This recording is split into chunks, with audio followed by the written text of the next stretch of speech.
Halo guys, perkenalkan aku Elsa Amelia. You can call me Elsa. Di sini aku akan memberikan pengertian dari kekerasan. Kekerasan adalah tindakan seseorang untuk melukai orang lain baik secara fisik maupun psikis hingga mengancam nyawa. Kekerasan yang kerap ada di lingkungan sekolah sendiri dapat meliputi pembulian, olokan atau hinaan, kekerasan seksual secara verbal seperti catcalling hingga kontak fisik loh guys. Next adalah informasi mengenai pengertiannya. Halo, aku Ara yang akan menjelaskan kekerasan yang kerap terjadi di sekitar lingkungan kita.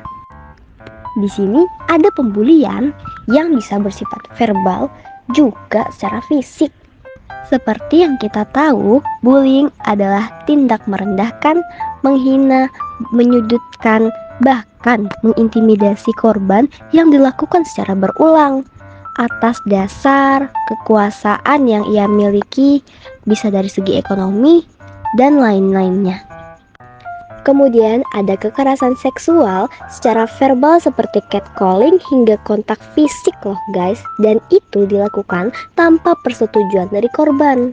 Kekerasan secara langsung adalah kekerasan yang dilakukan secara langsung juga terang-terangan yang tidak melalui perantara apapun dan berniat menyakiti seseorang secara sengaja, seperti pemukulan, juga penganiayaan. Wah, ternyata kekerasan yang terjadi di sekitar lingkungan sekolah kita banyak juga ya guys.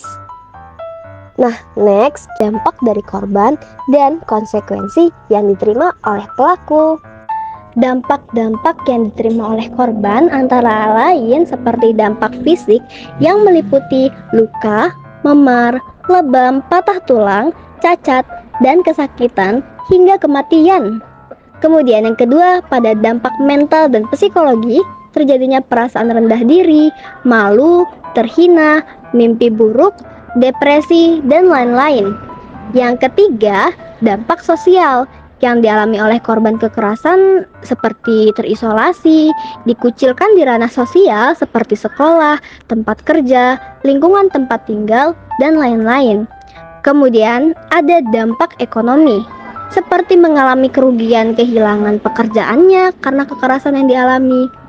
Kemudian, dampak terhadap kesehatan reproduksi dan seksual. Trauma yang dapat berakibat ketakutan saat berhubungan seksual di masa depan. Kemudian, pemaksaan hubungan seksual tanpa mengetahui status kesehatan pasangan yang dapat berakibat tertularnya infeksi menular seksual atau IMS sampai HIV dan AIDS. Sedangkan konsekuensi yang diterima dari pelaku sendiri, karena yang kita bahas ini di lingkungan sekolah, konsekuensi yang diterima pelaku pun dapat berupa 1.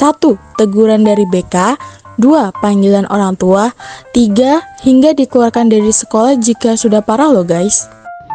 Hai, saya April yang akan menjelaskan penanggulangannya nih. Yang pertama, dimulai dari diri sendiri. Yang kedua, bijak dalam menggunakan media sosial untuk menghindari cyberbullying. Yang ketiga, menjaga hati juga pemikiran orang lain dalam berbicara ataupun bertindak.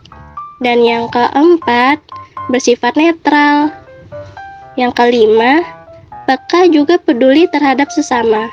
Dan yang terakhir, mengendalikan diri untuk terhindar dari suatu yang memicu terjadinya konflik bahkan kekerasan.